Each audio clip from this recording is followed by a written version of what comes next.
Buon pomeriggio a tutte e a tutti. In questa modalità ibrida che ci ospita all'Università di Parma, sono lietissima di dar la parola al professor Boscati per introdurre il clip di oggi. Grazie, buon pomeriggio a tutte e a tutti. Siamo a Parma in questa modalità, come dire, ibrida. L'amico e collega Gragnoli ci ha abituati a questo insomma, sistema e parleremo di appalti. Un tema, come dire, complesso, articolato, un tema rispetto al quale molteplici sono i piani di intersezione. Un tema in cui pubblico e privato presentano elementi di sintonia, ma anche forti elementi di differenziazione. Un tema che vede implicati tanti soggetti, vede implicate tante figure, un tema che vedremo pone anche problemi di confine, cioè confine tra, in primis, tra contratto d'appalto e altre tipologie contrattuali o altri istituti, meglio quali il trasferimento d'azienda, ma soprattutto un tema, e credo che sia il focus di oggi, che pone questioni importanti per quanto riguarda gli obblighi di soggetti implicati in appalto, quindi appaltante, appaltatore, ma anche lavoratori, e per quanto riguarda i profili delle responsabilità. Insomma, è un tema sicuramente complesso, un tema poliedrico, una complessità e una poliedricità che si manifesta innanzitutto anche per quello che riguarda le fonti di riferimento.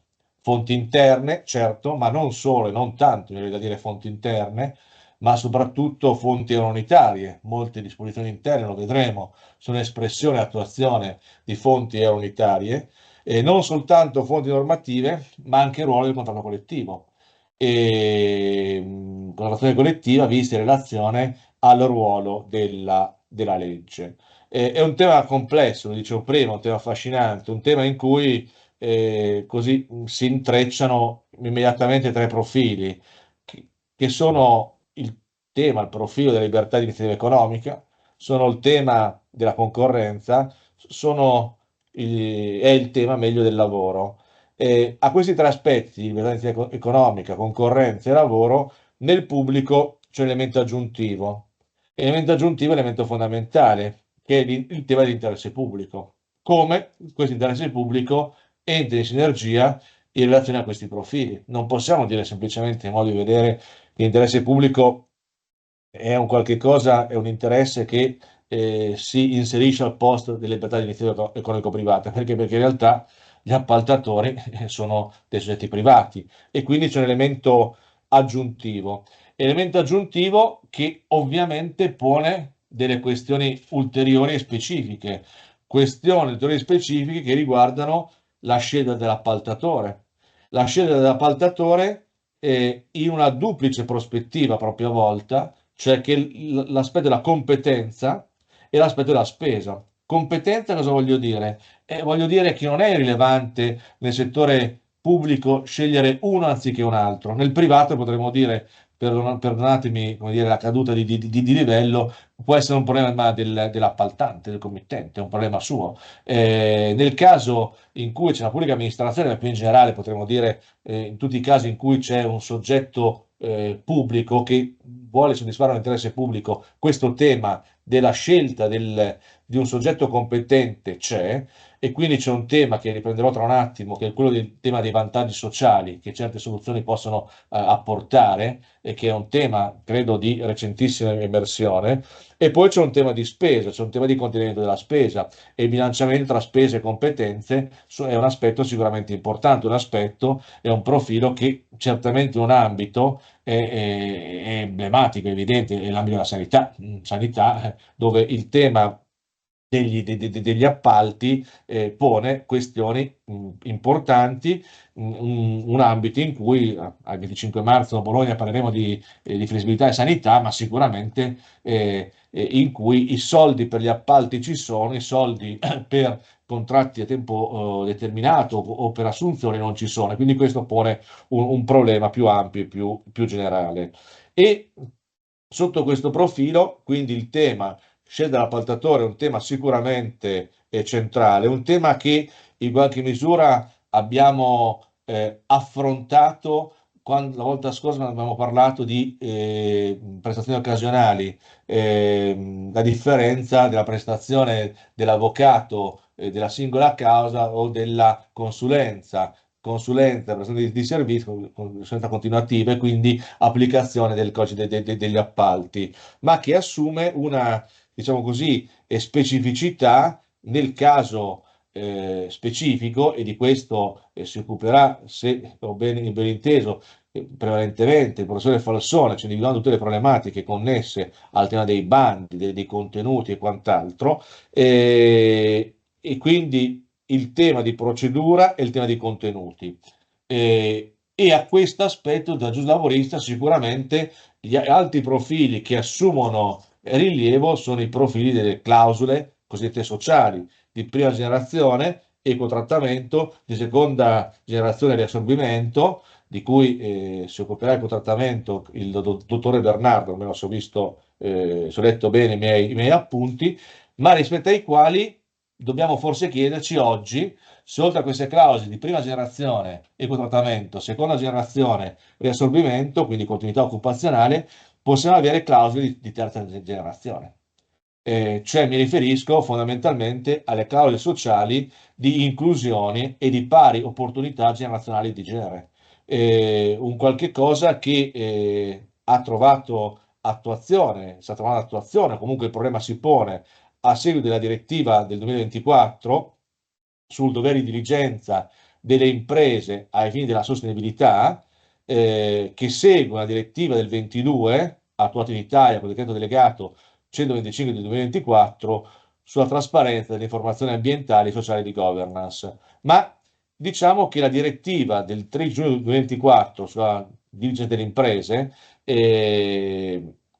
sicuramente avrà nel prossimo futuro un'impronta, un rilievo importante nella logica attuativa di PNRR, della coesione, ma che ha trovato già in due norme del codice degli appalti, dei contratti pubblici, una propria definizione. Mi riferisco agli articoli 57 e 61, più 57 che 61, anche se i contenuti sono sovrapponibili, come strumenti premiali, cioè perché si dice che nel momento in cui noi dobbiamo assegnare questi appalti, dobbiamo contemperare ovviamente l'aspetto economico, l'aspetto del vantaggio cosiddetto sociale, sicuramente per gli appalti di lavoro, ma anche per i contratti di concessione,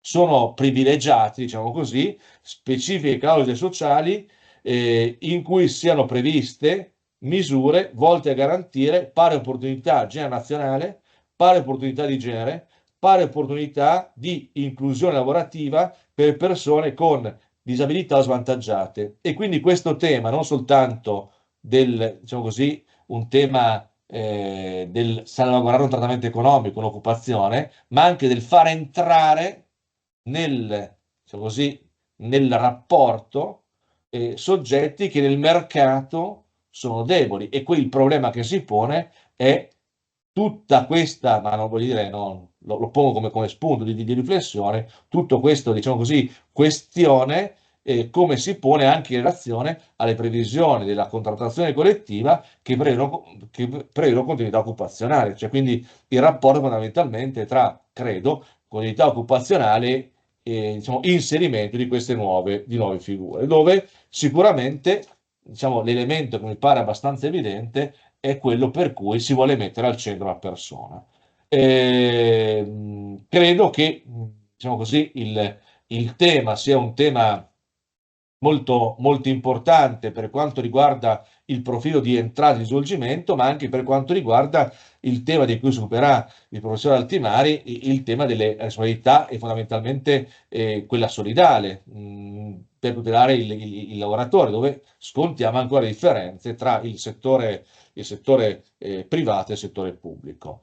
Eh, per farla breve, per lasciare al professore Gragnoli, che ringrazio nuovamente per aver organizzato questo incontro, di questioni e di tematiche ce ne sono tante.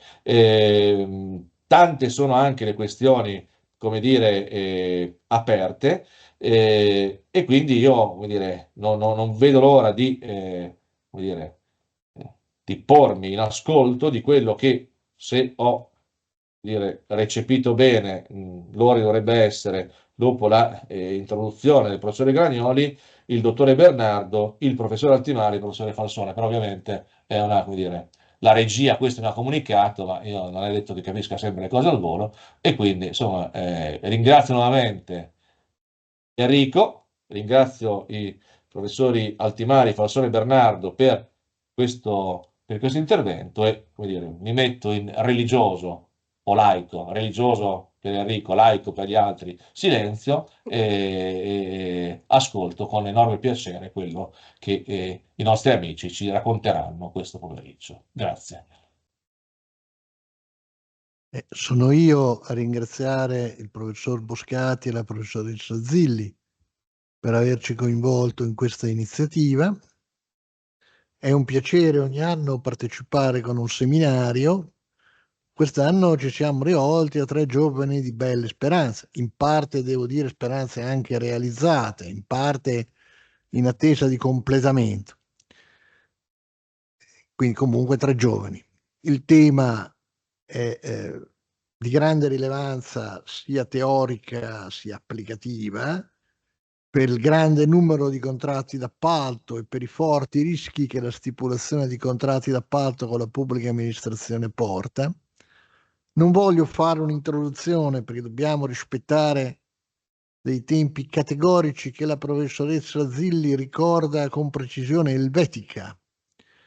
Risulta che lei abbia fatto un lungo corso di aggiornamento all'Università degli Studi di Zurigo, da dove ha tratto questa grande capacità cronometrica, oltre che giuridica, e quindi passo subito la parola al primo dei relatori, il professor Paolo Bernardo, che ci viene a trovare dall'Università degli Studi Roma 3, che affronta il problema degli appalti con riguardo al corrispettivo e alla valutazione del corrispettivo anche sulla base dei provvedimenti dell'Autorità Nazionale Anticorruzione e delle procedure di selezione del contraente. E noi lo ascoltiamo con grande interesse.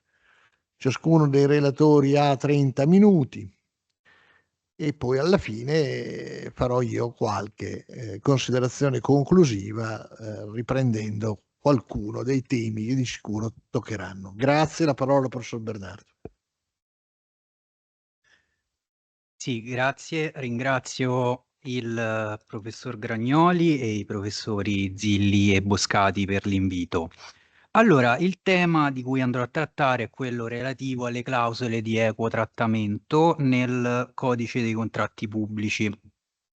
Allora, io partirei da una serie di considerazioni preliminari di tipo sistematico, di contesto.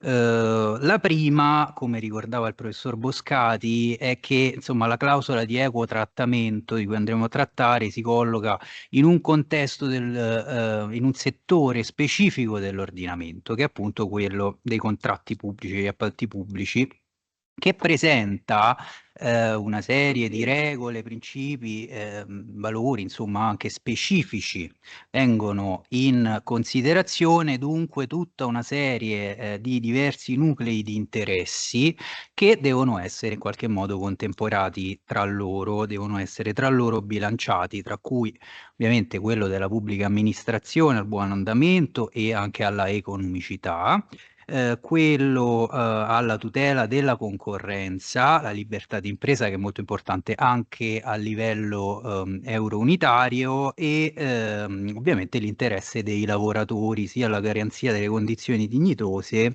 e in attuazione dell'articolo 36 della Costituzione, sia come limitazione del ribasso tramite il costo del lavoro e dunque il cosiddetto dumping contrattuale che è aumentato anche in ragione della proliferazione dei contratti collettivi. Ora, quindi è chiaro che questa è la prima considerazione preliminare che in qualche modo deve sempre essere tenuta in considerazione perché poi vedremo che anche insomma nella giurisprudenza amministrativa eccetera c'è è molto importante diciamo quest'opera di bilanciamento. Quindi gli incroci tra la disciplina degli appalti pubblici e la normativa lavoristica non sono semplici. Peraltro poi sotto il profilo insomma più propriamente lavoristico, chiaramente il tema della clausola di equo trattamento si inserisce insomma nel contesto di un interesse ovviamente tradizionale verso i temi della retribuzione giusta e congrua, quindi anche l'opera della giurisprudenza di applicazione della definizione dei minimi salariali costituzionalmente dovuti ex articolo 36, e sul ruolo della contrattazione collettiva e anche nel contesto della tutela degli appalti, dei lavoratori, degli appaltatori, anche nel contesto privato. E peraltro, insomma, su questo ci sono delle significative novità, un po' sotto tutti i livelli, negli ultimi anni, sia a livello legislativo, pensiamo alla direttiva sul salario minimo, ora vedremo quale sarà la sua sorte, e anche le proposte di legge sul salario minimo. Nell'ambito degli appalti privati invece faccio riferimento anche alla norma introdotta nel 2024, il comma 1, l'articolo 1 bis del decreto legislativo numero 276 del 2003.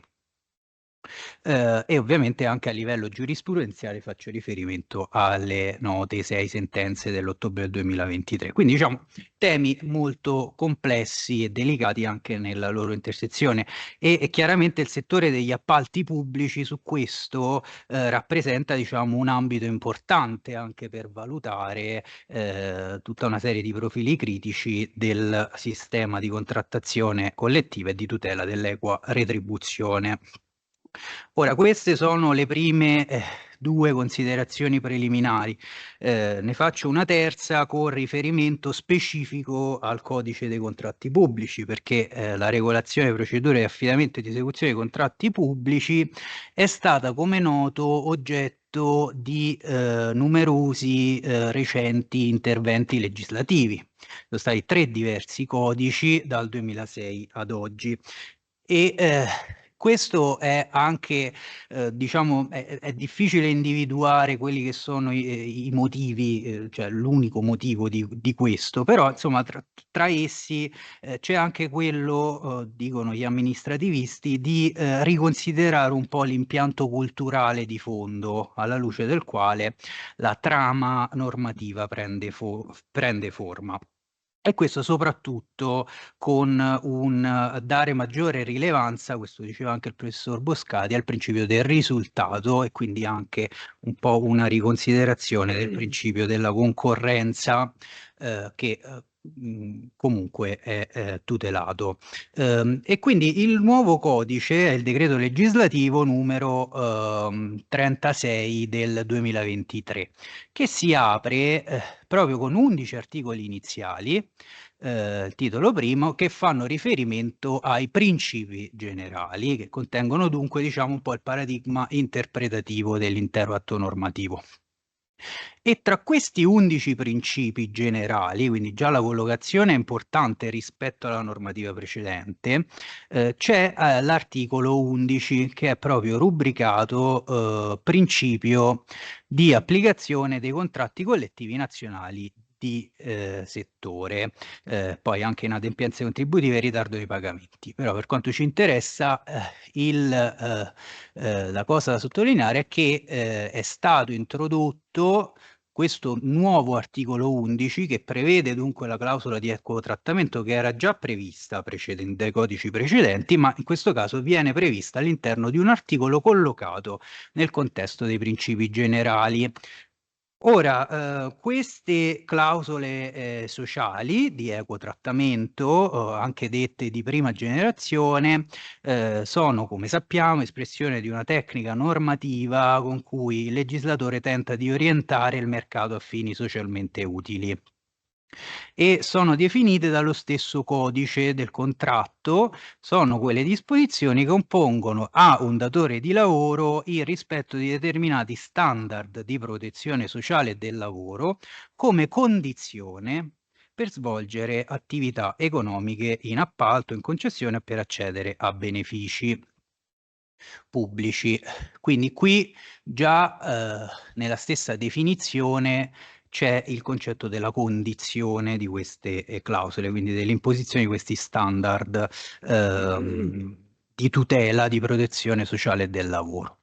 In particolare quella di prima generazione vincola l'impresa a rispettare il trattamento giuridico, economico e normativo determinato dai contratti collettivi, e questo ovviamente con la finalità, come dicevo prima, soprattutto di contrastare, di garantire ovviamente l'adeguata tutela del lavoratore e di contrastare la concorrenza a ribasso sulle condizioni di lavoro dei lavoratori.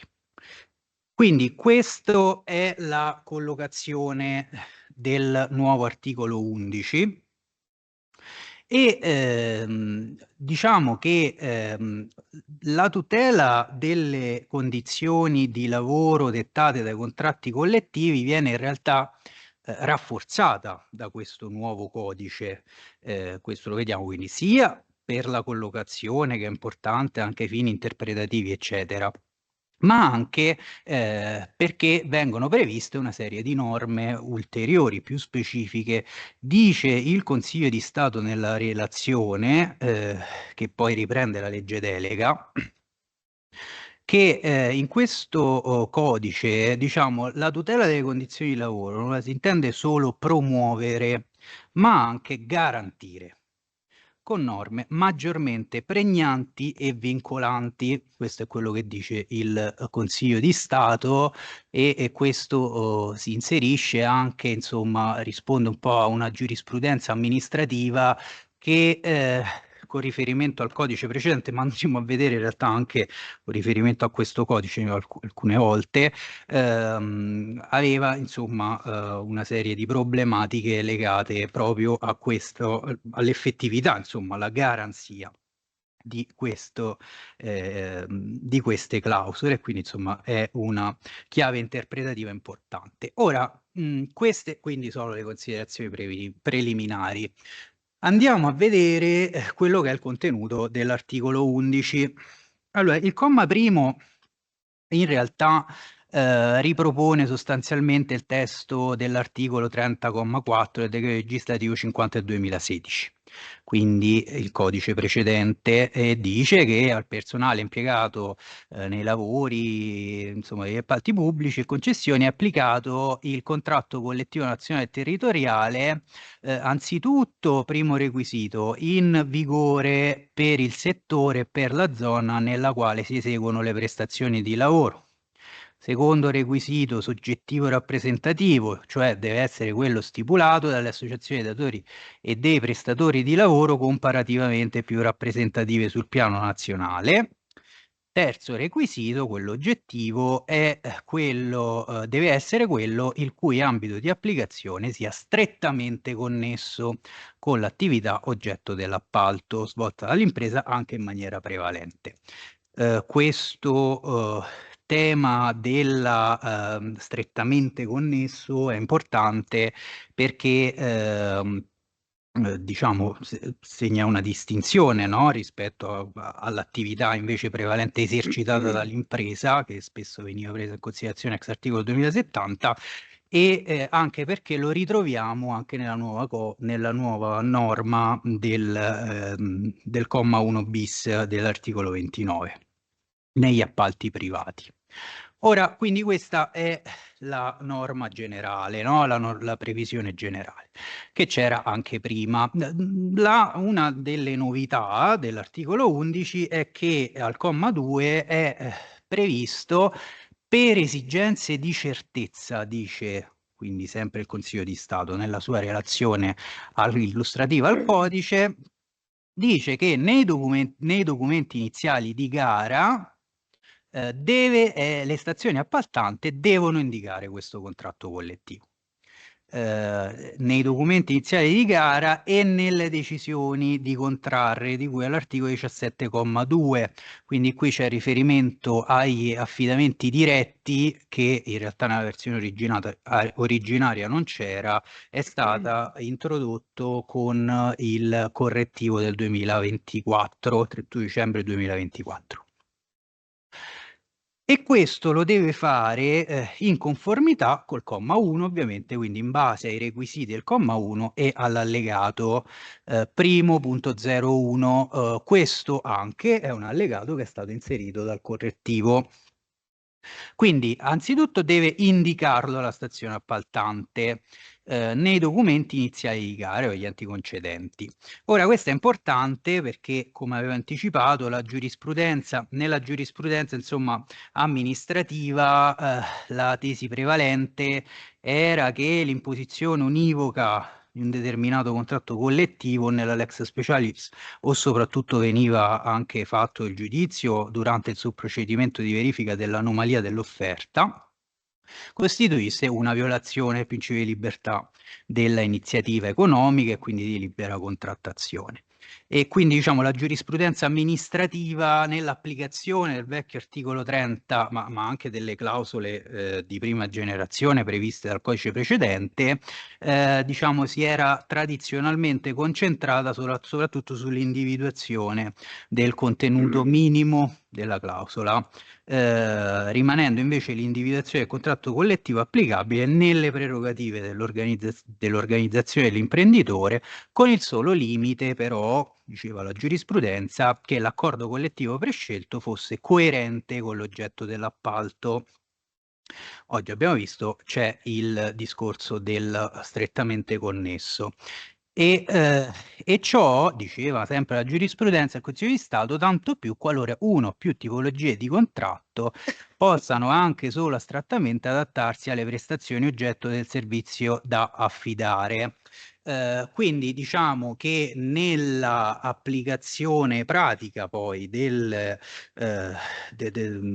anche nell'interpretazione della clausola di prima generazione prevista dal codice precedente, la giurisprudenza, insomma, cercava appunto di bilanciare un po' i vari interessi e quindi dichiarava, insomma, che non fosse possibile imporre un contratto collettivo e anche c'era poi una interpretazione abbastanza poco stringente nei confronti della congruità, della verifica congruità dell'offerta. In principio, in realtà, questo è un principio che è rimasto, perché c'è poi il comma 3 sull'equivalenza, lo andremo a vedere, tant'è che l'allegato, l'articolo 2,4 dell'allegato dice proprio: fermo restando quanto previsto dall'articolo 11,3, quindi l'equivalenza che andremo a vedere, le stazioni appaltanti non possono imporre a pena di esclusione nel bando l'applicazione di un determinato contratto collettivo quale requisito di partecipazione. Quindi diciamo che c'è la necessità di indicarlo ai fini di certezza, tuttavia l'operatore economico ne può indicare un altro purché con tutele equivalenti. Ora andremo a vederlo.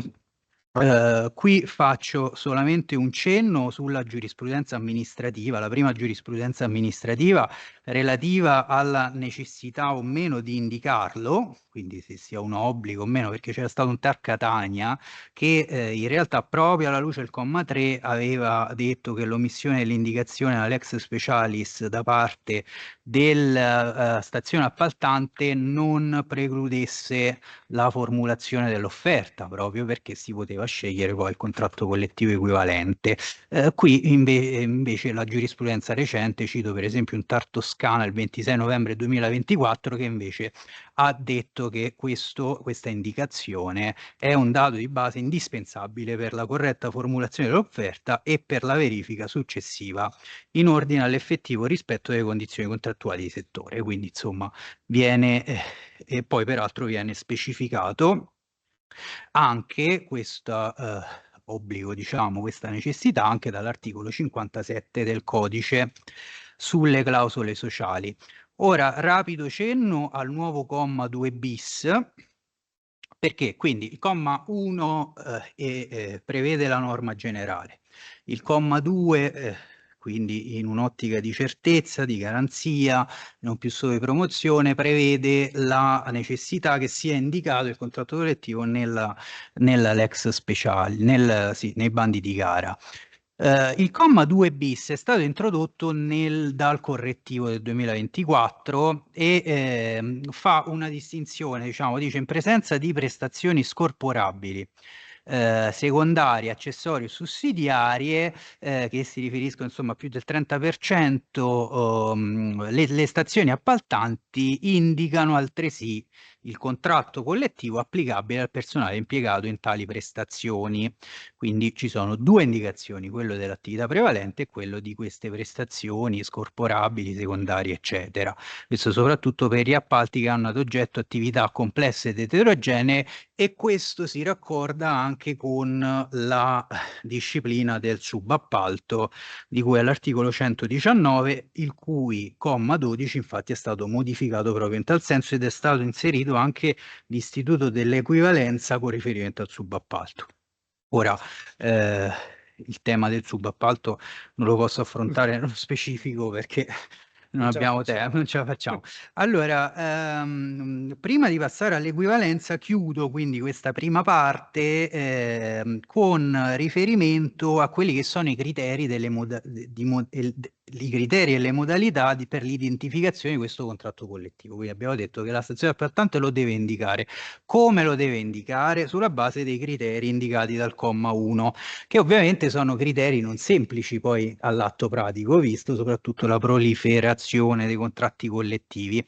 E qui fino al 31 dicembre 2024 si è fatto riferimento al bando tipo ANAC, alla relazione illustrativa del bando tipo ANAC, che prevedeva tutta una serie di criteri. E adesso invece diciamo c'è invece questi criteri sono indicati dall'allegato, come ho detto prima, 1.01, e quindi quelle che erano indicazioni contenute in un atto, diciamo, di indirizzo adesso sono delle vere e proprie previsioni normative.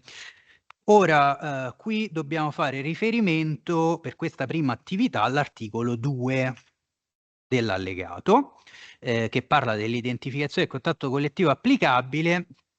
E insomma, qui anzitutto bisogna valutare la stretta connessione dell'ambito di applicazione del contratto collettivo rispetto alle prestazioni oggetto dell'appalto. E per fare questo le stazioni appaltanti devono anzitutto identificare l'attività da eseguire, da indicare nel bando attraverso il codice ATECO ed eventualmente il raffronto con il codice per gli appalti pubblici, il CPV. Che è un codice insomma delle attività degli appalti pubblici di delegazione europea. E poi devono individuare l'ambito di applicazione del contratto collettivo in relazione ai sottosettori con cui sono classificati i contratti collettivi al CNEL. Quindi vedono qual è l'oggetto dell'appalto col codice ATECO, eventualmente col CPV, e poi vanno a vedere qual è il riferimento nel CNEL, ci sono dei sottosettori, insomma. Lì in quel paniere poi devono andare a valutare il criterio della maggiore rappresentatività comparativa. Questo ovviamente è un tema molto complicato, c'è stata tanta discussione. Relazione al bando tipo faceva riferimento a una serie di criteri, tra cui le indicazioni, l'interpello del Ministero, insomma, del 2015, gli indici giurisprudenziali, eccetera. Adesso invece si prevede che tra questi devono essere presi a riferimento, quelli presi a riferimento, scelti insomma quelli presi a riferimento dal Ministero del Lavoro nella redazione delle tabelle. Le tabelle per la determinazione del costo del lavoro di cui all'articolo 41,13. In assenza delle tabelle, la stazione appaltante deve chiedere al Ministero di indicare sulla base di informazioni disponibili il contratto collettivo stipulato appunto dai maggiormente rappresentativi. Quindi questa è la prima parte. Ora, in generale, il tema delle clausole sociali di prima generazione ha tradizionalmente suscitato una serie di dubbi di legittimità costituzionale, oltre che di compatibilità con l'ordinamento euro-unitario, ovviamente. Qui anche non c'è tempo per andare troppo nell'ordinamento euro-unitario. Comunque, con riferimento alla legittimità costituzionale, i dubbi fanno riferimento agli articoli 39 e 41 della Costituzione. molta discussione in dottrina ovviamente, e il Consiglio di Stato stesso dà una sorta di risposta a questo. Questa è l'opinione del Consiglio di Stato nella relazione, dice: la previsione di questa clausola non pare in contrasto col 39 e richiama la famosa impostazione, insomma, dell'onere e non dell'obbligo, quindi dice non è diretta ad estendere ex legge ed erga omnes l'efficacia del contratto collettivo, ma si limita a indicare le condizioni contrattuali che la giudicataria deve applicare al personale qualora sulla base di una propria autonoma scelta intenda conseguire l'appalto pubblico, quindi il discorso dell'onere. E in più aggiunge, dice, i medesimi argomenti possono essere utilizzati per affermare la compatibilità anche rispetto all'articolo 41, tenuto altresì conto che la libertà economica non può svolgersi in contrasto con l'utilità sociale. Quindi è giustificato così dal Consiglio di Stato. Ora, in ogni caso, quindi ciò nonostante, il legislatore e dice proprio ai fini della tutela della libertà di iniziativa economica, ha comunque introdotto il comma 3.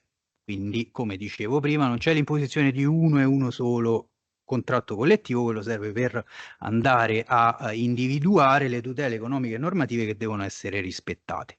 Il comma 3, però, quindi ispirato alla tutela della iniziativa economica, dice che nei casi di cui ai commi 2 e 2 bis, quindi abbiamo detto l'indicazione del contratto collettivo prevalente o comunque anche di quelli scorporabili, gli operatori economici che partecipano possono indicare nella propria offerta il differente contratto collettivo da essi applicato, purché garantisca ai dipendenti le stesse tutele di quello indicato dalla stazione appaltante o dall'ente concedente. Quindi la norma parla di stesse tutele, anche se poi già nel comma 4 utilizza il termine equivalente, perché dice che va resa una dichiarazione di equivalenza delle tutele. Quindi quando l'operatore economico decide di partecipare e non applica quel contratto che è stato indicato dalla stazione appaltante, deve dare una dichiarazione di equivalenza delle tutele tra il contratto che lui applica e quello indicato. E questa dichiarazione di equivalenza è anche verificata con le modalità di cui all'articolo 110 e in conformità all'allegato 1.01. Quindi diciamo c'è quindi sin dalla fase dell'aggiudicazione e non più solo indirettamente attraverso il procedimento di valutazione del costo del lavoro, viene effettuata in via diretta la verifica sul contratto collettivo applicato.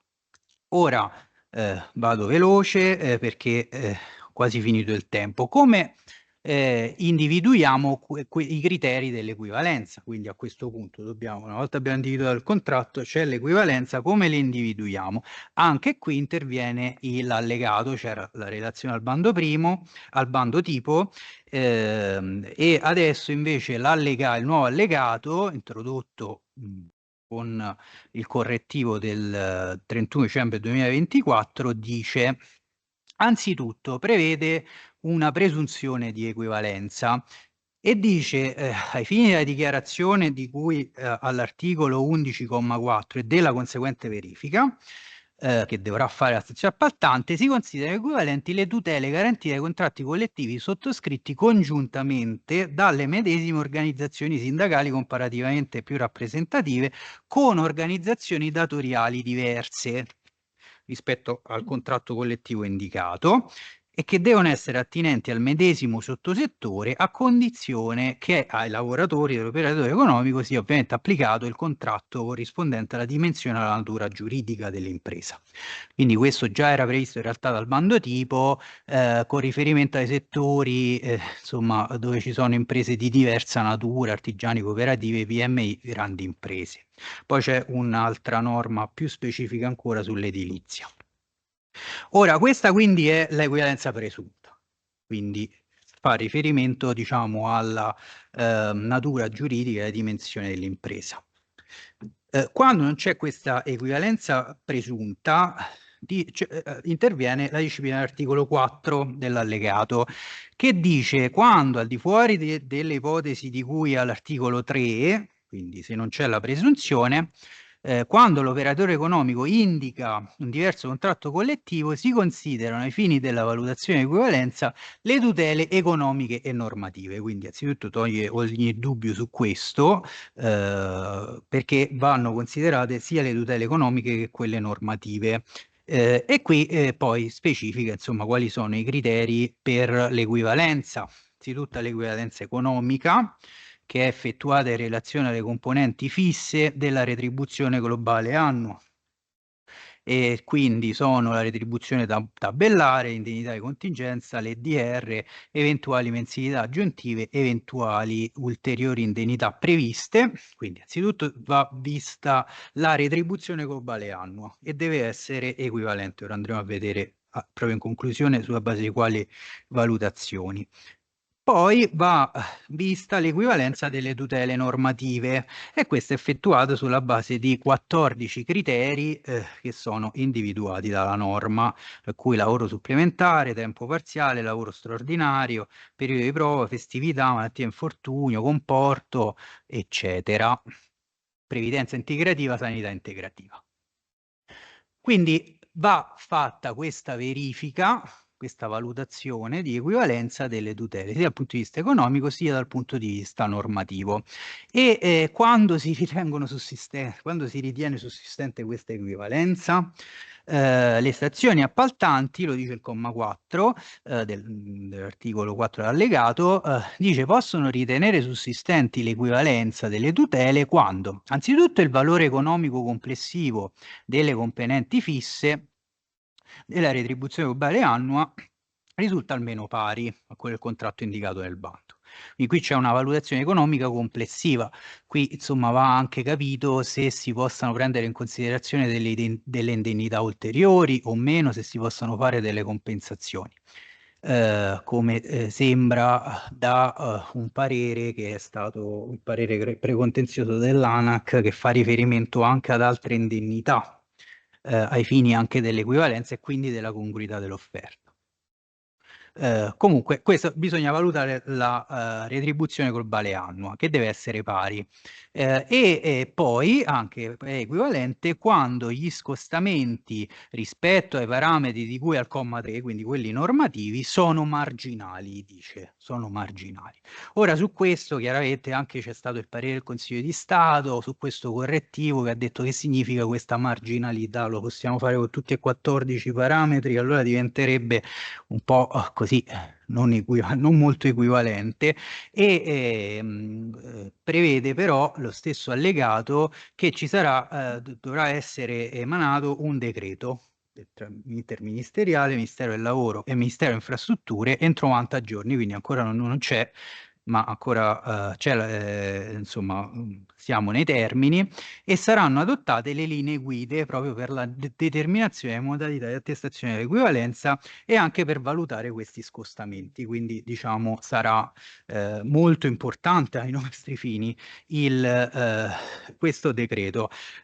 Chiudo con la verifica. L'articolo 5 prevede che questa dichiarazione di equivalenza debba essere fornita in sede di presentazione dell'offerta.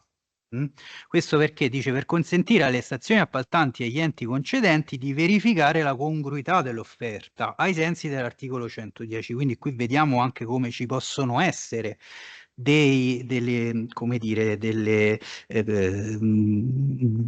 intersezioni tra l'equivalenza e la verifica della congruità del costo. E poi, prima di procedere all'affidamento o all'aggiudicazione, la stazione appaltante verifica la dichiarazione presentata dall'operatore così individuato in sede di valutazione della congruità dei costi.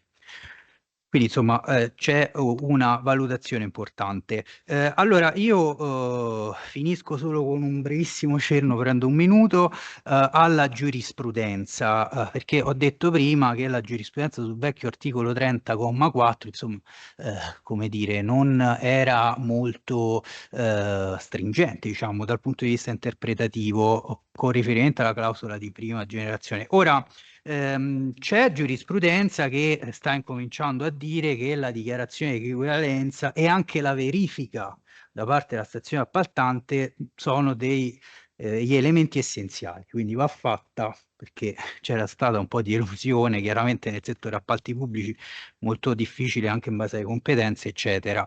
Però alcuni TAR, insomma, alcune recenti sentenze, queste in realtà prima però dell'allegato, perché poi l'allegato è un po' più stringente nell'individuazione dei criteri, e affermano due principi. Anzitutto che la valutazione dell'equivalenza rientra nella discrezionalità della stazione appaltante, tipico potere tecnico discrezionale, ed è sindacabile all'autorità giudiziaria solo per vizi di macroscopica irragionevolezza o illogicità. Quindi applica quella che era giurisprudenza sull'anomalia dell'offerta, dicendo che in qualche modo il giudice amministrativo non entra proprio molto dentro alla questione.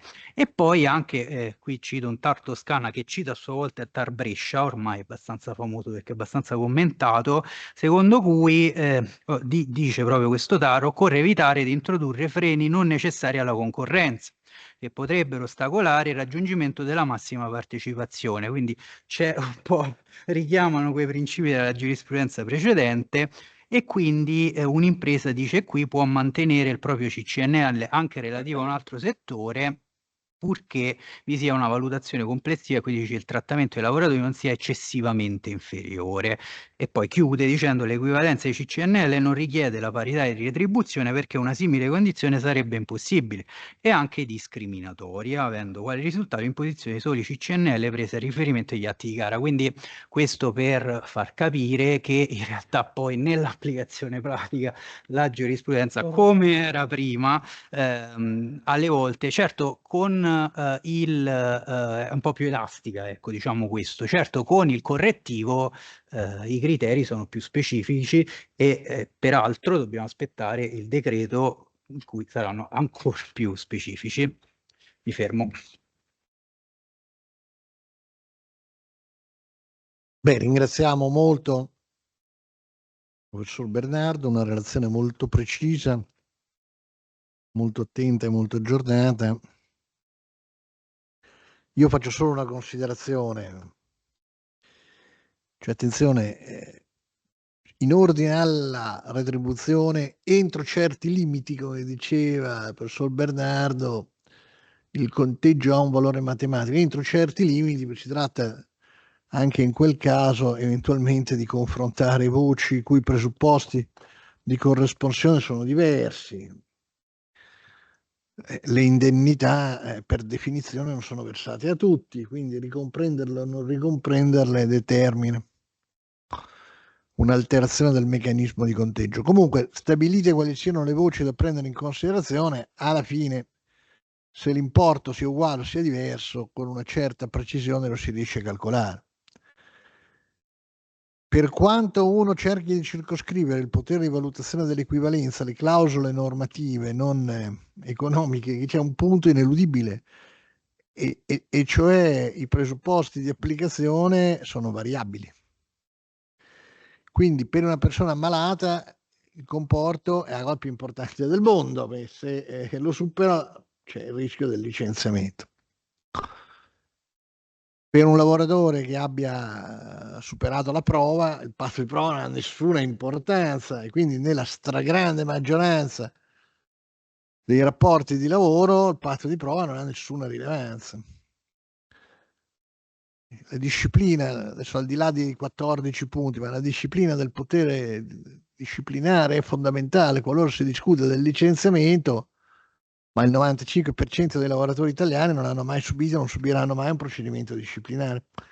Quindi voglio dire, l'idea di poter stabilire una equivalenza tra clausole normative in cui i presupposti di applicazione sono diversi, beh, lascia molte perplessità. E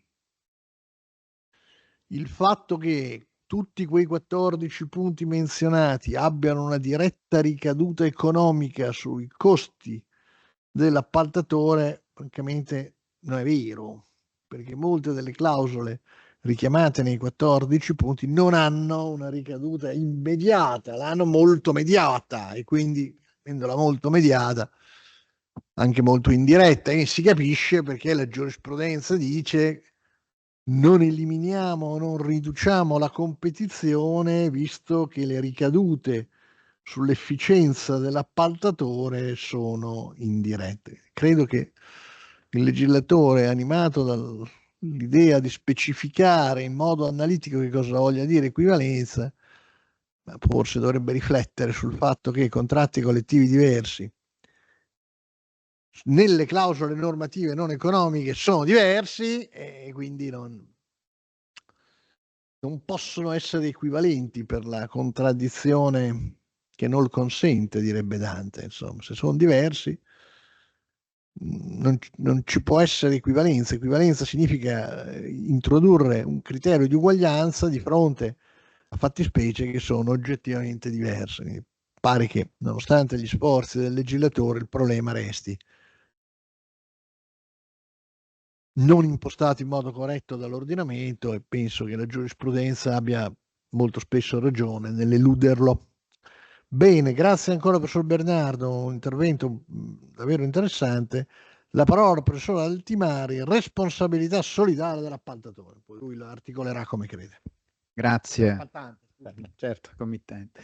Grazie, intanto starò nei tempi draconiani imposti per rispetto anche insomma agli altri colleghi, ma permettetemi dei ringraziamenti che non sono formali, intanto agli organizzatori di Clip, il professor Boscati e la professoressa Zilli, che con questo format innovativo da un po' di anni ci obbligano a studiare, a seguire sia da remoto sia poi con gli eventi in presenza, e a maggior ragione il professor Gragnoli per la sua non comune ospitalità e gentilezza, a tutta la cattedra di diritto del lavoro dell'Università di Parma. Lo accennava il professor Gragnoli, mi occupo della responsabilità solidale. Ora, un tema che in realtà, rispetto alla frenesia del legislatore di questi mesi, degli anni più recenti, ha un minimo più di consolidamento della disciplina, per le ragioni che sto per dire. Però vorrei fare due brevissime premesse. Lo accennava durante l'introduzione il professor Boscati, cioè è all'esito di riflessioni ormai consolidate che in maniera schematica ma possiamo collocare all'interno dello stesso del medesimo apparato teorico del quale fanno parte gli appalti, anche per dire, per fare degli esempi, il perdurante è relativamente nuovo nel diritto del lavoro, interesse circa la figura del datore di lavoro multiforme. Mi piace, ricordo qui non solo per Razione Loci, diciamo, la monografia della professoressa Greco, oppure per quel che riguarda le regole anch'esse di derivazione del diritto europeo dettate per i servizi pubblici locali a tutela della concorrenza. Un'altra premessa che può sembrare del tutto scontata in questa sede, ma che spesso nel dibattito, forse più politico-sindacale che dottrinale, diciamo, necessita di un chiarimento, è questo. Cioè, penso che a distanza di 3 decenni dal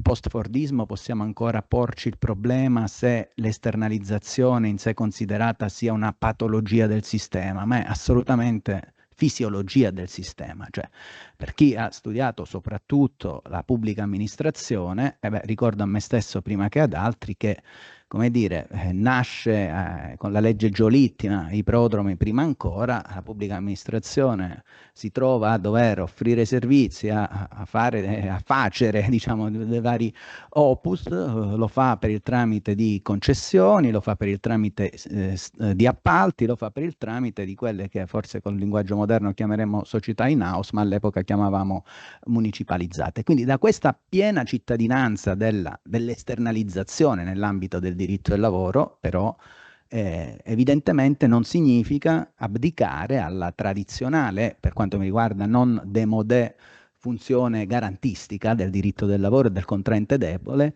Significa però, questo sì, tenere in considerazione il fatto che sono ipotesi che richiedono il ripensamento delle tecniche classiche di tutela, da un lato, e dall'altro, lo diceva qualche anno fa il professor Scarpelli, è l'angolo visuale dal quale si vede che la nostra disciplina ha un progressivo allargamento di quelle tradizionali funzioni della regolazione lavoristica. La premessa minore, ne accennava in introduzione prima il professor Gragnoli, non per fare del sociologismo, perché insomma ho il timore ogni volta, insomma Barassi ne parlava 100 anni fa del sociologismo dei giuslavoristi come da rifugire, però se non partiamo da un dato fattuale il precetto, diciamo, rischia di avvitarsi sterilmente su se stessi. Lo apprendo da un recente numero di RGL per comprendere la portata di quello di cui stiamo parlando. Gli Stati membri dell'Unione Europea spendono, forse investono, è più appropriato, in commesse pubbliche 2.000 miliardi di euro l'anno, cioè il 15% del prodotto interno lordo dell'Unione Europea riguarda queste cose di cui stiamo parlando. Quindi, come dire, avere cognizione della portata significa per l'appunto cercare tecniche regolative che senza demonizzare, diciamo, non abdichino a quella che è la funzione regolatoria della nostra materia. Quindi se possiamo dar per scontato, diciamo, l'AN della legittimità e della piena cittadinanza delle esternalizzazioni globalmente intese nell'ambito del diritto del lavoro, allora l'accento lo dobbiamo porre sul comodo della tutela e, se vogliamo, sul quantum. E quindi, per quanto riguarda il comodo, mi occuperò del tema della responsabilità solidale, quindi del secondo comma del 29, ma in realtà, proprio perché il format, il seminario che ci ospita parla primariamente, ma non solo, del cangiante, diciamo così, multiforme datore di lavoro pubblico, all'inizio, diciamo, di questa breve comunicazione, anche in ottica dialogica, volevo far parlare, diciamo così, il precetto del secondo comma del 29 con altre due norme. Una è stata di fatto accennata dall'amico Paolo, perché è l'articolo 11, comma 6 del recente codice dei contratti, la seconda parte, diciamo così, e soprattutto il residuale, sicuramente, ma interessante da un punto di vista sistematico, articolo 1676 del Codice Civile. Quindi, vero, lo accennavo prima, che noi abbiamo in questa materia una frenesia che fa sì che ogni cambio di governo, ogni legislatore, intendendo proprio per legislatore maggioranza politica, spesso mette la bandierina più volte durante la legislatura. Forse, se mi sia possibile, è azzardato un paragone di tutt'altro tema, di tutt'altra materia, visto che ho avuto l'avventura di occuparmene, forse solo il part-time, le clausole sul part-time venivano a essere modificate così spesso in un pendolo impazzito tra autonomia individuale e autonomia collettiva con riferimento alla flessibilità. Fortunatamente però, c'è da dire che come giuslavoristi ci accontentiamo di poco, almeno all'esito delle modifiche intervenute nel biennio 2017-2018, noi possiamo dare un po' per consolidata questa disciplina.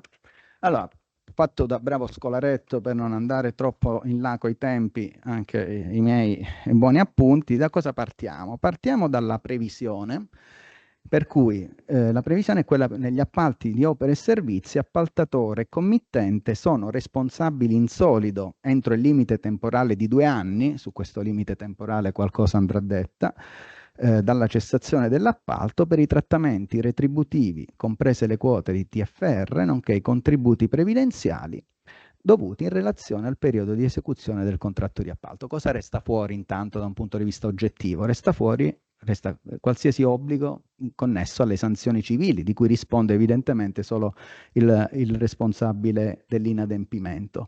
Allora, non si ha ovviamente il tempo per una ricognizione storico-sistematica a partire dal 2003 di questo comma dell'articolo 29, però mi scuso se evocherò più che approfondirò alcuni temi. Intanto, più volte in passato, vediamo come in realtà la cosa è mutata, almeno in passato si è più volte ritenuto che la formulazione di questo precetto rappresentasse una norma eccezionale rispetto al comune principio di ordine generale, a mente del quale evidentemente il datore di lavoro è essere l'unico obbligato del pagamento della retribuzione e dei contributi previdenziali, nonché dei premi. Ora, evidentemente questa questione non è legata a mera tassonomia o questioni didattiche di dare la qualificazione di norma eccezionale, ma evidentemente la prima conseguenza che ciò determina è la impossibilità, diciamo così, di un'interpretazione analogica per casi differenti, che possiamo però sempre far rientrare nell'ambito del fenomeno economico, prima ancora che giuridico, del decentramento produttivo connotata dal ricorso al lavoro indiretto. Vediamo come, sebbene già la dottrina qualche anno fa si ponesse dubbi sul tema dell'eccezionalità di questa norma, poi, diciamo, all'esito della nota sentenza della Corte Costituzionale che accennerò, diciamo, i dubbi su questo sono abbastanza tramontati. Ora, il tema della solidarietà è stato giustamente inquadrato in che ottica? Cioè, noi stiamo parlando di un istituto che evidentemente attiene alla fase della realizzazione del credito, e però il meccanismo della responsabilità solidale ha quale scopo? La garanzia del lavoratore, inducendo, almeno nelle intenzioni del legislatore, il committente a selezionare in maniera virtuosa un contraente e non solo, diciamo così, ineliggendo, ma anche invigilando, mi permetto di dire, perché evidentemente anche nel momento dell'esecuzione poi del rapporto di lavoro, ovviamente tra appaltatore e il lavoratore, ma del contratto d'opera, del contratto d'appalto, evidentemente questo ha più di una rilevanza. Noi conoscevamo altre ipotesi nel momento in cui, diciamo, entra in vigore questa norma. Abbiamo, lo accennavo prima, l'articolo 1676 del Codice Civile, norma senz'altro residuale nella sua attuazione, vedremo perché, ma che in una formulazione invariata dal 1942, rubricato diritti degli ausiliari dell'appaltatore verso il committente, è senz'altro in vigore. Vediamo che ha un ambito applicativo soggettivo più ampio, anticipo, si applica senza dubbio anche alla pubblica amministrazione, o meglio, non abbiamo ragioni per non applicarla alla pubblica amministrazione, e vediamo rappresenta, diciamo così, la soglia minima di tutela del personale coinvolto in un appalto, che qui leggo: coloro che alle dipendenze dell'appaltatore hanno dato la loro attività per eseguire l'opera o per prestare il servizio possono proporre azione diretta contro il committente per conseguire quanto è loro dovuto fino alla concorrenza del debito che il committente ha verso l'appaltatore nel tempo in cui essi propongono la domanda. Allora, vediamo quindi come tra il 29 secondo comma e questo articolo 1676 del Codice Civile non ci sia una piena sovrapposizione da un punto di vista, diciamo così, dell'applicazione soggettiva del contenuto della tutela. Perché intanto abbiamo detto che questo articolo si applica ogni qualvolta non esiste una norma speciale, oppure laddove quest'ultima non sia più applicabile, magari a ragione di un'intervenuta decadenza. Al di là della formulazione letteraria, ausiliari, senza dubbio i tutelati dalla norma sono i lavoratori subordinati e solo loro, e la giurisprudenza estende pacificamente l'applicabilità di questo articolo anche ai dipendenti del subappaltatore. Come diceva Paolo prima, insomma, dovremmo fare degli altri convegni di clip, insomma, se il professor Gragnoli vorrà rinvitarci siamo a disposizione. Ora, quindi qui il lavoratore può conseguire direttamente dal committente quanto gli è ancora dovuto dal datore di lavoro appaltatore, attenzione però solo nei limiti dell'eventuale debito residuo esistente in capo al committente verso l'appaltatore. Qui non solo, diciamo così, ma anche nel 29 del resto, bisognerà dare prova dell'esistenza del rapporto di appalto e che il lavoratore abbia prestato servizio alle dipendenze dell'appaltatore, ma occorre un'ulteriore prova che è quella appunto dell'assegnazione del lavoratore all'appalto nel periodo dedotto e quindi la riferibilità delle prestazioni all'esecuzione dell'appalto. Qual è il contenuto della tutela? Tecnicamente più ampia di quella del secondo comma del 29, quanto è dovuto dall'appaltatore agli ausiliari. Quindi consente al lavoratore di avanzare nei confronti del committente anche eventualmente pretese risarcitorie, però è stato giustamente aggiunto che è una norma che da un punto di vista, come dire, qualitativamente più ampia perché ha questo margine ulteriore, ma non dimentichiamoci mai in maniera quantitativa limitata la concorrenza del debito e quindi con esclusione degli elementi in questo caso contributivi. Ora, perché accennavo prima alla pacifica applicazione di questo articolo alla pubblica amministrazione?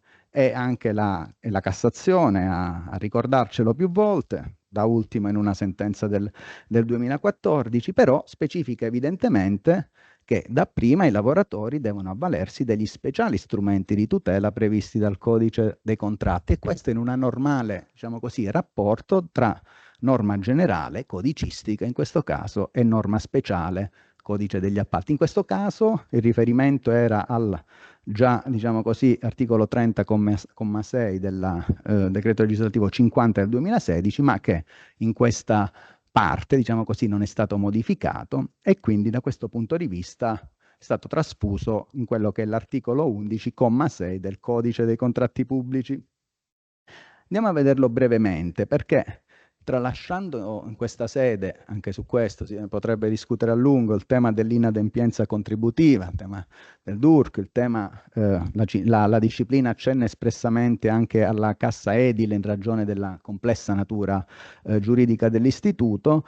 Noi la seconda parte, quindi del comma 6 dell'articolo 11 del codice dei contratti pubblici, noi abbiamo la parte che disciplina il caso di ritardo nel pagamento delle retribuzioni dovute al personale dipendente ovviamente dell'affidatario o del subappaltatore. Qui cosa ci dice la norma? Ci dice che il RUP, il responsabile unico del progetto, è tenuto ad adempiere a una specifica formalità che il codice qualifica quale per iscritto deve invitare il soggetto inadempiente a provvedere entro 15 giorni. L'invito in realtà di cui parla la norma in realtà dovrebbe configurarsi quale una sorta di intimazione amministrativa da questo punto di vista. Quindi qualora non sia contestata formalmente e in maniera motivata la fondatezza della richiesta, noi abbiamo la stazione appaltante che paga anche in corso d'opera direttamente ai lavoratori le retribuzioni arretrate, evidentemente detraendo l'importo dalle somme che deve all'affidatario del contratto.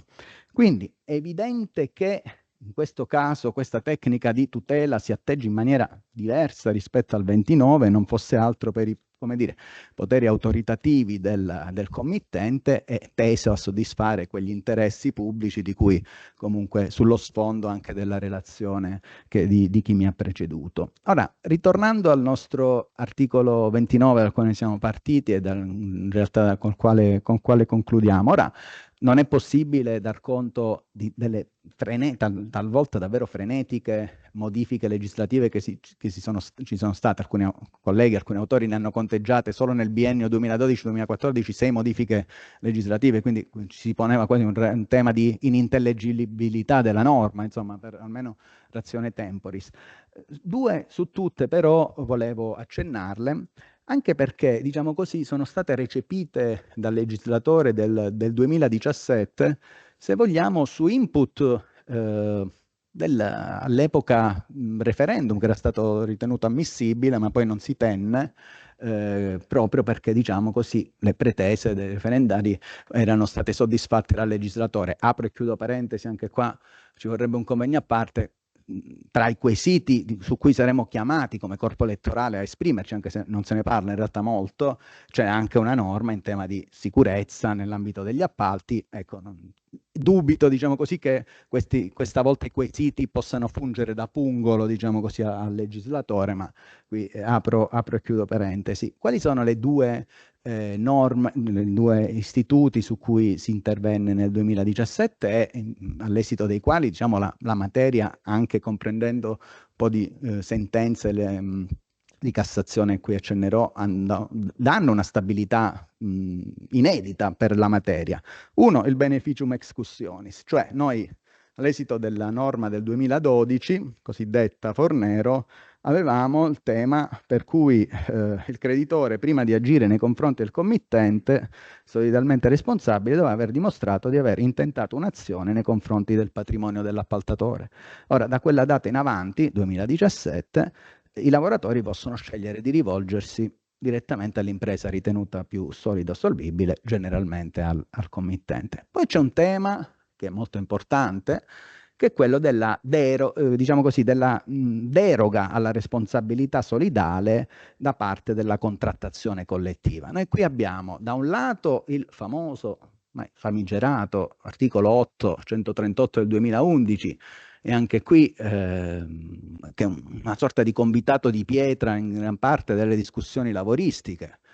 Passati ormai 15 anni, se ne parla poco, sempre meno. Forse allora è vero quello che non mi ricordo quale collega scriveva, per cui si fa ma non si dice, e forse a distanza di 15 anni, insomma quasi 15 anni, potremmo anche valutare, o dati alla mano che sono oggettivamente difficili da trarre una valutazione. Ma con riferimento alla responsabilità solidale, in realtà il riferimento più concreto era quello della normativa sempre del 2012, che introduceva una funzione derogatoria, invero non lasciando, permettetemi così di dire, carta bianca alla contrattazione collettiva. Non era una delega in bianco, era una delega ai contratti nazionali sottoscritti da associazioni comparativamente più rappresentative, ma alla circostanza, subordinando questa deroga alla circostanza che questi ultimi introducessero metodi e procedure di controllo e di verifica della regolarità complessiva degli appalti, cosa che già avviene in alcuni settori.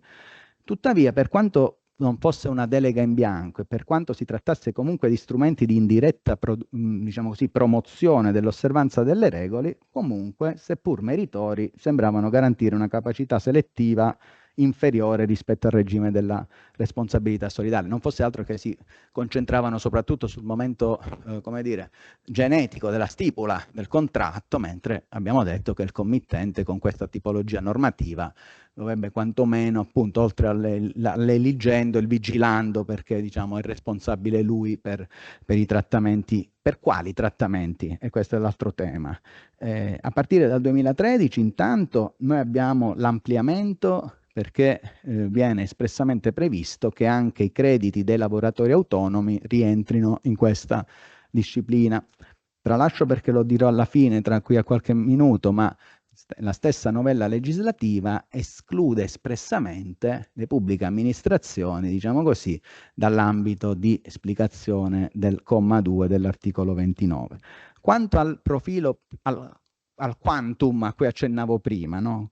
Cos'è che è oggetto di responsabilità solidale? Perché la norma è abbastanza chiara in questo: retribuzioni e quote di TFR maturate nel corso dell'appalto. La casistica giurisprudenziale, in questo caso davvero mi limito più a evocarla che ad analizzarla, in realtà è molto più ricca, e vado davvero in maniera un po' rapsodica. Allora, intanto viene esclusa dall'ambito della tutela l'indennità sostitutiva delle ferie, i buoni pasto, sono attratti, questo cito sentenze di merito, il più delle volte nell'ambito della tutela invece i cosiddetti roll, no? Riduzione mensile dell'orario di lavoro, alcune una tantum previste dalla contrattazione collettiva, le indennità di cassa, di trasferta. Ovviamente sono radicalmente esclusi eventuali sanzioni e trattamenti risarcitori, dovendo in questo caso rispondere quale unicamente il soggetto responsabile dell'inadempimento. Accennavo prima al tema dei 2 anni al limite temporale. Ora, qui da prima era previsto il termine di 1 anno, attualmente di 2 anni. Sono poste almeno un paio di questioni. Intanto il riferimento alla natura decadenziale o meno del termine. Anche qui non per motivi di tassonomia, ma perché dalla qualificazione del termine come decadenziale deriva l'idoneità o l'idoneità di un atto stragiudiziale idoneo a interrompere questo termine. Ora, la giurisprudenza di merito non è stata, diciamo così, univoca, monolitica su questo. La Cassazione ha accolto l'interpretazione secondo la quale il termine biennale è un termine di decadenza per la proposizione dell'azione giudiziale.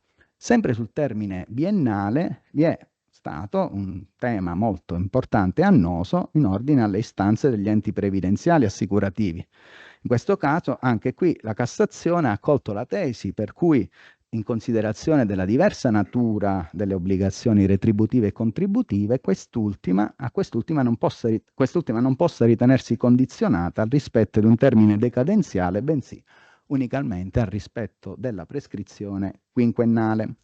Della applicabilità, o meglio della mancata applicabilità alle pubbliche amministrazioni ho accennato. teniamo conto che nel periodo 2003-2013 la questione relativa all'applicabilità o meno riguardava, se vogliamo, più in generale l'applicabilità o meno della cosiddetta riforma Biagi 276 del 2003 alla pubblica amministrazione, su cui insomma sono state scritte pagine da anni. Ricordo, non per piaggeria, ma fu uno dei primi articoli scientifici che lessi, ancora studente, del professor Napoli, un commentario del professor Gragnoli in ordine all'applicabilità della pubblica amministrazione della riforma Biagi. Nel 2013 è intervenuta una norma. La professoressa Zilli ne ha contestato, diciamo così, la qualificazione quale norma di interpretazione autentica, però, diciamo così, almeno a partire da quella data, dubbi sull'applicabilità del comma secondo del 29 alle pubbliche amministrazioni non dovremmo averne più. Allora, cos'è che possiamo comunque, avviandoci alla conclusione, possiamo dire? Beh, intanto che rimane quel tema dalla grandissima rilevanza che è il tema del multiforme datore pubblico ampiamente inteso, no? Mi sono un po' occupato negli anni scorsi, cioè tutto il tema delle società a controllo pubblico, delle in-house.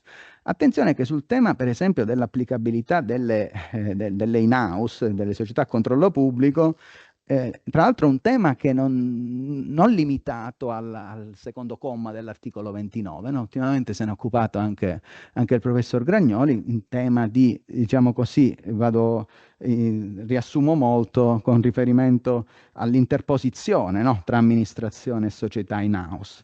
Per cui l'idea per nulla condivisibile per cui un'amministrazione potrebbe reclutare lavoratori con trattamenti peggiori uguali negli obblighi e non nei diritti. Ora, non è tacciabile certamente di estremismo questa dottrina, ma questo fenomeno non è da definire col moderno concetto di società in house, c'era già il termine caporalato da decenni e andava bene quello, diciamo così. Ora, è un discorso parzialmente diverso da quello che ho tentato di affrontare quando, con riferimento al testo unico delle partecipate, invece ho accennato alla possibilità di una gestione integrata di alcuni uffici, pubblica amministrazione, società controllata, per il tramite di istituti lavoristici quali il distacco e il comando. Ora, c'è da dire un'altra cosa, non per fare il brontolone contro la tecnica normativa, che è quantomeno, diciamo così, significativo che un testo unico delle partecipate del 2016 rispetto al coevo, all'epoca, codice degli appalti dei contratti pubblici del 2016, insomma che non ci sia nessuna norma di raccordo tra due testi così importanti che vanno a disciplinare due ambiti sicuramente diversi ma strettamente connessi. Ora, va bene l'adagio evangelico del non sappia la destra cosa fa la sinistra, ma mi pare che in quel caso si sia oggettivamente esagerato. Concludo da dove sono partito, dicendo noi oltre a questa stabilità legislativa, queste, diciamo così, pronunce della Cassazione, non possiamo dimenticare un'altrettanto importante sentenza della Corte Costituzionale, perché questa sentenza della Corte Costituzionale del 2018, non vado errato, cosa ci dice da un punto di vista sistematico? Ci dice che la corresponsabilizzazione dell'appaltante si giustifica perché quest'ultimo trae attraverso il contratto di appalto un'utilità indiretta dalle prestazioni dei dipendenti dell'appaltatore e dunque per non porsi in contraddizione, meglio in contrasto con l'articolo 3 della Costituzione, l'articolo 29,2 deve applicarsi in tutti i casi in cui un soggetto diverso dal datore di lavoro ottenga un'utilità analoga delle prestazioni dei dipendenti altrui. Nel caso concreto si trattava di un contratto di subfornitura, ma il ragionamento ovviamente si estende a qualsiasi contratto commerciale, quantomeno che abbia ad oggetto prestazioni di fare, non di dare. Quindi, in definitiva, possiamo ribaltare l'assunto di partenza. L'articolo 29 si è tramutato da norma, come dire, poteva sembrare periferica e attinente alla tutela del credito e basta, a norma generale applicabile in tutti i casi in cui si abbia un'utilizzazione indiretta della forza lavoro assimilabile a quella che si realizza in presenza di un appalto. Questo ovviamente non è un punto fermo, ma è un punto, diciamo, che pone altrettanti interrogativi e che ci costringerà ben venga a studiare, perché non tutti sono fenomeni sovrapponibili ma non pienamente, diciamo così, equivalenti, per citare quello che si diceva prima, all'appalto, e quindi occorrerà continuare ad analizzare, a studiare la materia. Grazie. No, grazie al professor Altimari per una relazione molto precisa e molto dettagliata. Ho scoperto di avere almeno un lettore, qui c'è una proporzione rispetto ad Alessandro Manzoni che ne aveva 25, ma insomma meno uno ce l'ho anch'io. Qui però vorrei fare un ragionamento di questo tipo, cioè devo dire, posto che l'applicazione della norma si consideri limitata agli appalti endoaziendali, come io ritengo, non all'appalto in quanto tale, nonostante il tema sia aperto, tutt'altro che scontato. In ordine alla mancata corresponsione della retribuzione, io credo che l'obbligazione fideiussoria del committente sia da un certo punto di vista inevitabile, dall'altra anche non contestabile. Proprio per il ragionamento che faceva il professor Altimari, qualunque committente che abbia un minimo di saggezza si accorge se i dipendenti dell'appaltatore non sono pagati, ha un potere di controllo. Il problema è molto diverso con riguardo ai versamenti contributivi e solleva secondo me delle questioni di teoria generale. Cioè, la professoressa Villa dice questa è un'obbligazione fideiussoria, probabilmente ha ragione, probabilmente l'obbligazione del 29 è un'obbligazione fideiussoria, o perlomeno di matrice fideiussoria, simile a quella fideiussoria. Ci può essere un'imposizione per legge di un'obbligazione quando il debitore non ha nessun potere di controllo?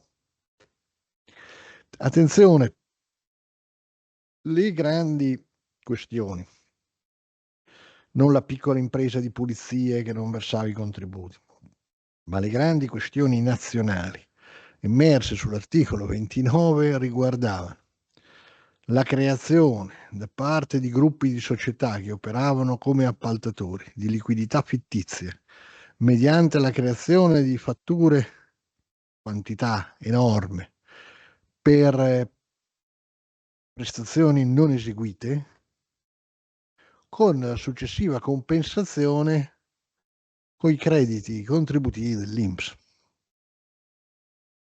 Questo è accaduto nella vicenda che adesso si è un po' spento il ricordo, coinvolse qualche anno fa tutte le imprese della grande distribuzione a livello nazionale, perlomeno nel nord Italia. Questo è apparso nella vicenda che ha coinvolto in Emilia Romagna e in Lombardia moltissime imprese metalmeccaniche. Ora, e come fa il committente a sapere che ci siano la creazione da parte di altre società di fatture per prestazioni inesistenti al fine di compensare coi crediti? Ci arriva la Guardia di Finanza con le intercettazioni telefoniche. Se voi leggete tutti i verbali e tutte anche le sentenze di condanna in vicende di questo tipo, sono tutte basate sulle intercettazioni telefoniche della Guardia di Finanza, quindi neanche da parte degli ispettori del lavoro.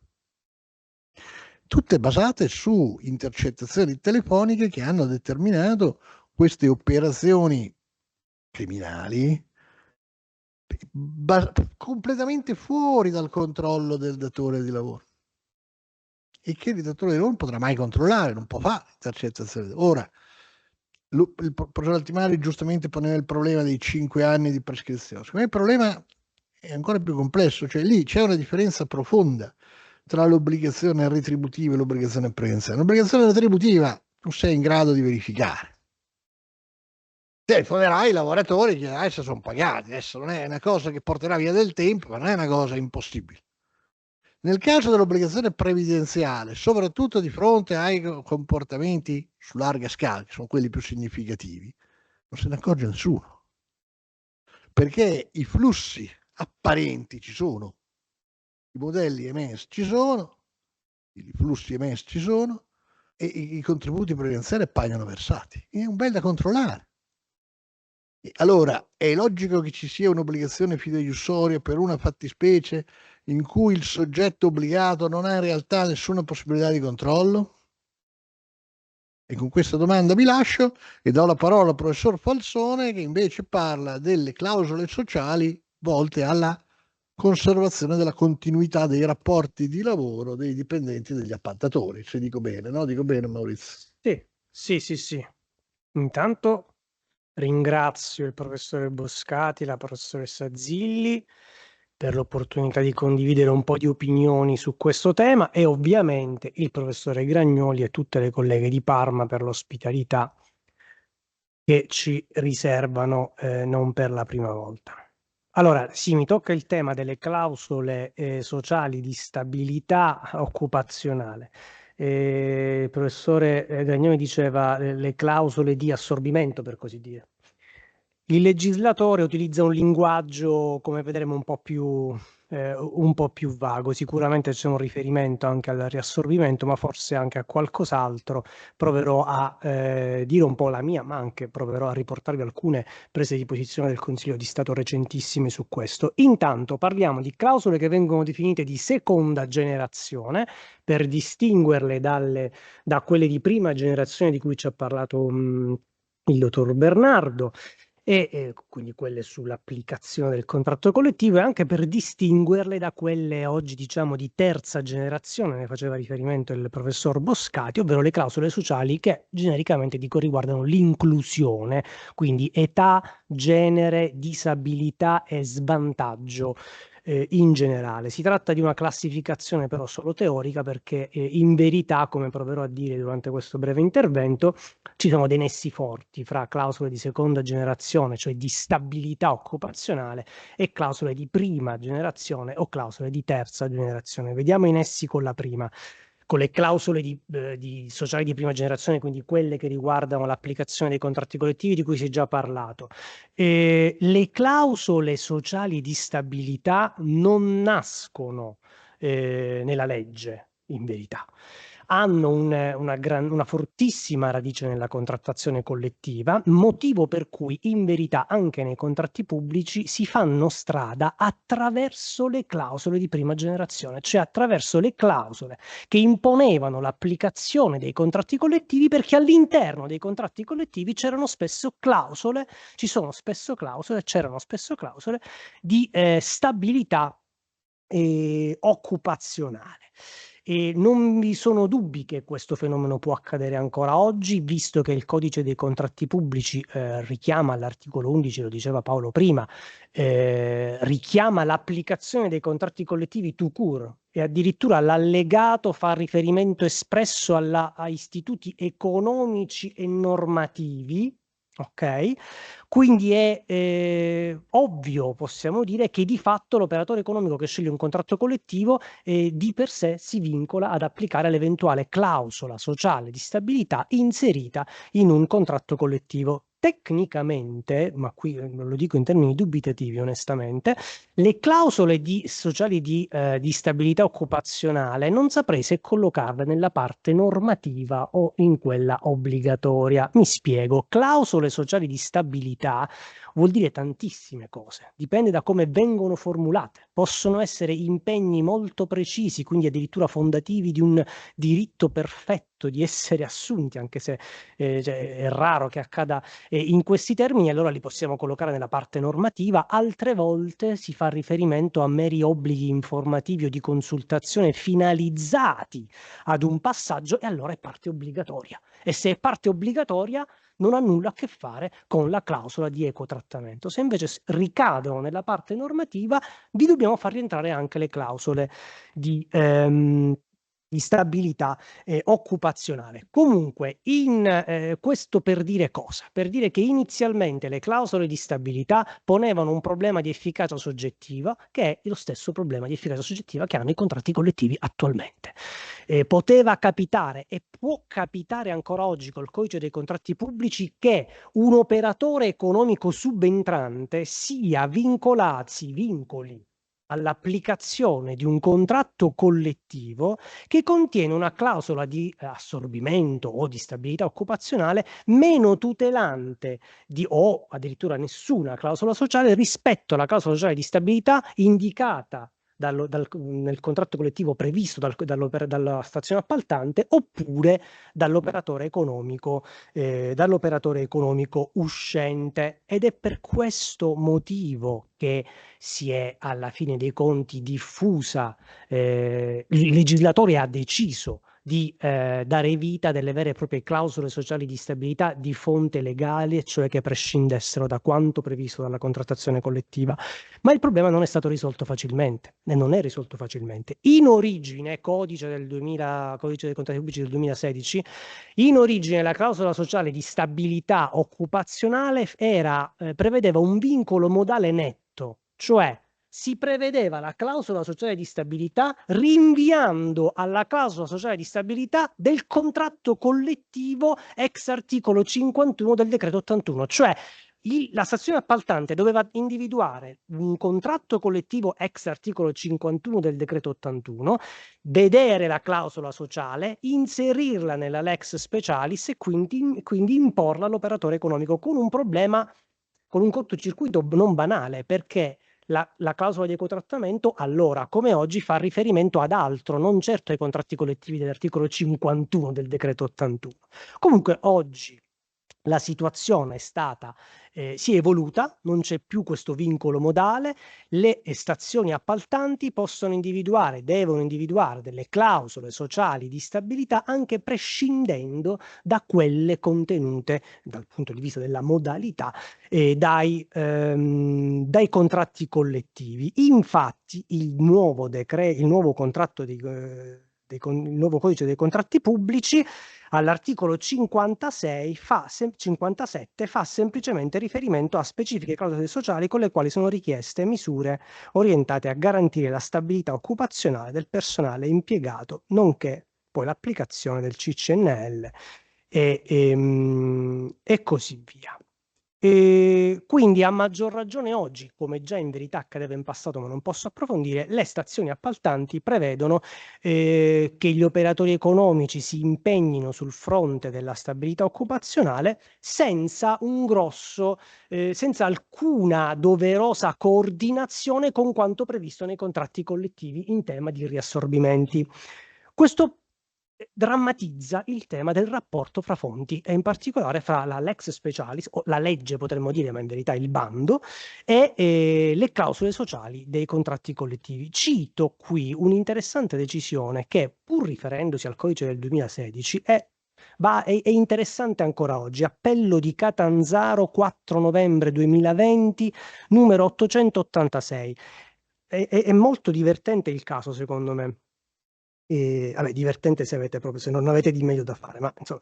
Il bando diceva che l'operatore economico è tenuto ad applicare la clausola sociale di cui al codice dei contratti pubblici in relazione al contratto collettivo di settore e, per come esplicitato in un indirizzo della giunta comunale, con specifico riferimento ad un verbale sottoscritto davanti alla prefettura, un verbale sindacale e così via. Ora, il verbale sindacale stipulato dalle parti sociali prevedeva l'obbligo per il subentrante di assumere 70 persone. E il CCNL di settore prevedeva che potessero essere assorbite soltanto le persone che avevano già lavorato per almeno 240 giorni nell'appalto. L'operatore economico quindi decide di applicare questa parte del contratto collettivo non assumendo un lavoratore, che ha fatto ricorso dicendo: ma io è vero che non ho lavorato più di 240 giorni, ma qui non bisognava applicare la clausola sociale del contratto collettivo, ma la lex specialis, che faceva riferimento a quel verbale della prefettura che imponeva di assumere 70 persone, ma tu ne hai assunte 68. Il TAR, il Tribunale e la Corte d'Appello hanno dato in entrambi i casi ragione al lavoratore, obbligando l'operatore economico ad assumere quel lavoratore. A mio avviso le due decisioni la fanno facile, mettiamo così, non voglio prendere posizione, non è importante questo, la fanno un po' facile, la questione è oggettivamente complessa, innanzitutto per una ragione: la clausola scritta nel bando, nella lex specialis dalla stazione appaltante, era ambigua. Non puoi far riferimento a diverse fonti che prevedono clausole sociali diverse senza coordinarle. Quindi il primo invito agli operatori alle stazioni appaltanti è di scrivere delle clausole sociali che tengano conto del problema dei rapporti fra clausole sociali negoziali e clausola sociale prevista dalla dalla legge, ma poi la questione è problematica e non può essere evitata anche perché purtroppo non abbiamo un sistema chiaro in termini di gerarchia fra fonte, fra contratto collettivo, fra contratti collettivi o fra contratto collettivo lex specialis o fra contratto collettivo e legge. Potremmo applicare il principio di specialità, quello di bilanciamento, insomma se ne possono applicare tanti, ma non voglio insistere su questo tema perché ci sono diverse altre cose che vorrei segnalare, ma il messaggio di questa parte del mio intervento riguarda il fatto che bisogna prestare molta attenzione al rapporto fra fonti che si possono applicare anche in virtù delle clausole di equotrattamento in una determinata situazione, ma che non sono facilmente coordinabili. Andiamo avanti adesso su un'altra questione importante relativa alle clausole di seconda generazione, ovvero il campo di applicazione. Allora, sappiamo senza dubbio oramai che le clausole di stabilità occupazionale riguardano anche appalti non labor intensive. È chiaro perché il vecchio codice invece prevedeva chiaramente un impegno rispetto agli appalti labor intensive. Inoltre sono inclusi i settori speciali, quelli della parte speciale del codice dei contratti pubblici, lo dice il 141 del codice dei contratti pubblici che rinvia espressamente al 57 del codice dei contratti pubblici. Sono certamente esclusi gli appalti che riguardano le lavorazioni e i servizi intellettuali. Sono certamente esclusi gli appalti sotto soglia per cui non ci sia un interesse, dice, transfrontaliero. La stazione appaltante sui contratti sotto soglia deve verificare se c'è un interesse transfrontaliero, non vorrei essere nei loro panni per stabilirlo, ma se c'è l'interesse transfrontaliero serve la clausola di, oltre alla clausola di equotrattamento, la clausola di, quella in ogni caso, la clausola di assorbimento, la clausola di stabilità occupazionale. Ho individuato poi un caso molto particolare che riguarda i contratti riservati, cioè i contratti che l'operatore economico può riservare a cooperative o a operatori economici che nell'oggetto sociale hanno come di fondo la protezione di persone con disabilità o persone che rientrano nel concetto di svantaggiati. Ok?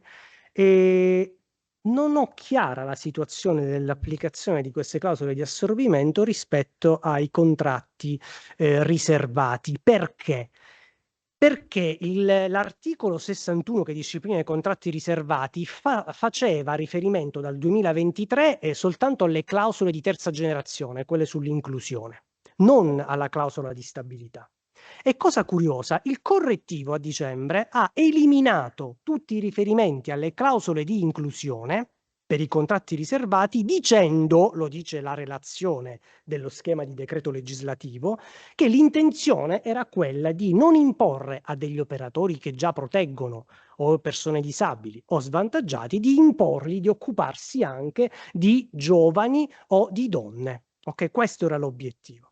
Quindi la relazione ci fa capire che l'abrogazione di tutte le parti che riguardano l'inclusione doveva servire a permettere a questi operatori di occuparsi solo del criterio, diciamo, dell'elemento, del fattore da proteggere che per statuto loro devono proteggere, ma sulla stabilità non si dice nulla. Sul piano formale i contratti riservati rientrano nel campo di applicazione dell'articolo 57, ma mi pare che l'intenzione del legislatore sia nel senso di non dare a questi operatori un aggravio ulteriore a quello del loro oggetto sociale già di tipo già impegnato dal punto di vista sociale. Quindi mi chiedo che ruolo debbano avere le clausole di stabilità occupazionale in questo senso. Sicuramente sarebbe opportuno un chiarimento da parte del legislatore. Contenuto della clausola di stabilità. Intanto evidenzio una cosa che mi è parsa interessante preparando gli appunti per l'appuntamento di oggi. Il codice dei contratti pubblici fa riferimento alla stabilità occupazionale del personale impiegato. Non si dice molto altro e infatti alcune stazioni appaltanti hanno interpretato questo concetto nel senso di impegnare l'operatore economico alla stabilità pro futuro.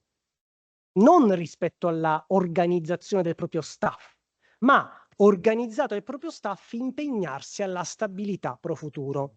Sì, chiaramente un po' forte, e infatti il Consiglio di Stato recentissimo che citerò alla fine la pensa, mi sembra, come il professor Gragnoli, nel senso che questa interpretazione è un pochettino forte. Però voglio evidenziare una differenza fra questa clausola sociale del codice dei contratti pubblici e delle clausole sociali di stabilità previste in altri ambiti, per esempio nella disciplina dei servizi pubblici locali di rilevanza economica, articolo 20 del decreto legislativo 201/2022, che leggo, dice che la tutela occupazionale deve essere assicurata anche, deve essere assicurata la tutela occupazionale del personale impiegato nella precedente gestione.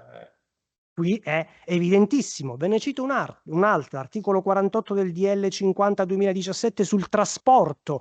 L'autorità di regolazione dei trasporti deve stabilire, in caso di sostituzione del gestore a seguito di gara, il trasferimento senza soluzione di continuità di tutto il personale dipendente dal gestore uscente.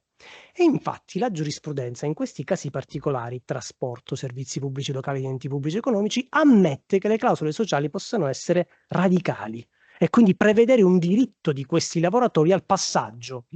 Rispetto al codice dei contratti pubblici, invece, come sappiamo, parte soggetto sull'equo trattamento, ma lo stesso discorso vale per l'assorbimento, la giurisprudenza è molto elastica.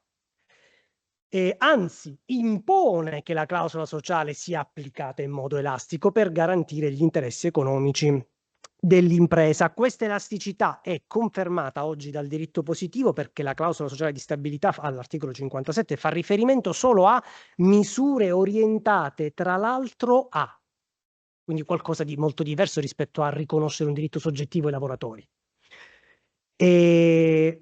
Esatto. E poi dice anche un'altra cosa fondamentale: la clausola deve essere rispettosa dei principi dell'Unione Europea, motivo per cui, e qui veniamo a un tema molto sentito anche dagli operatori economici delle stazioni appaltanti, è impossibile avere da parte del legislatore una risposta chiara su cosa sono le clausole sociali, perché le clausole sociali hanno un elemento inevitabile di indeterminatezza, perché il rispetto della libertà economica dell'imprenditore lo possiamo misurare solo rispetto al caso concreto.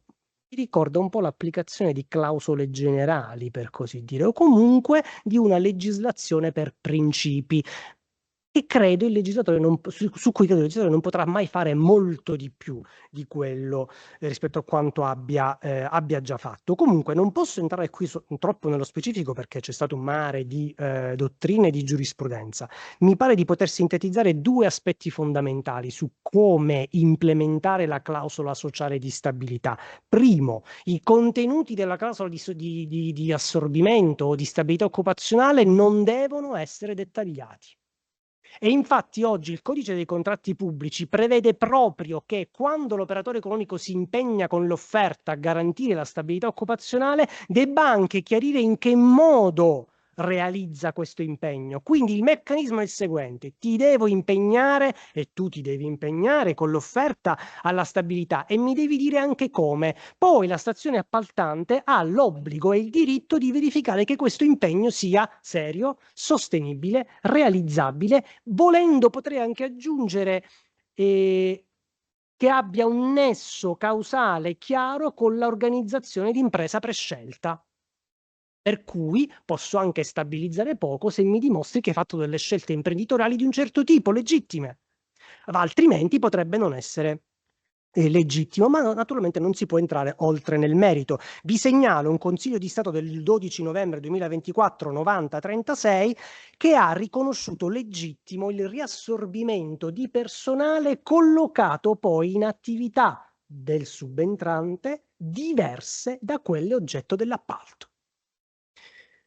Secondo principio, che estraggo, diciamo, dalla giurisprudenza: le clausole, legato al primo, la clausola sociale di stabilità deve avere un contenuto variabile. non c'è un contenuto fisso, quindi che la stazione appaltante scelga delle soglie fisse o altri criteri particolarmente poco elastici potrebbe essere problematico, potrebbe non avere una buona tenuta di fronte ai giudici amministrativi.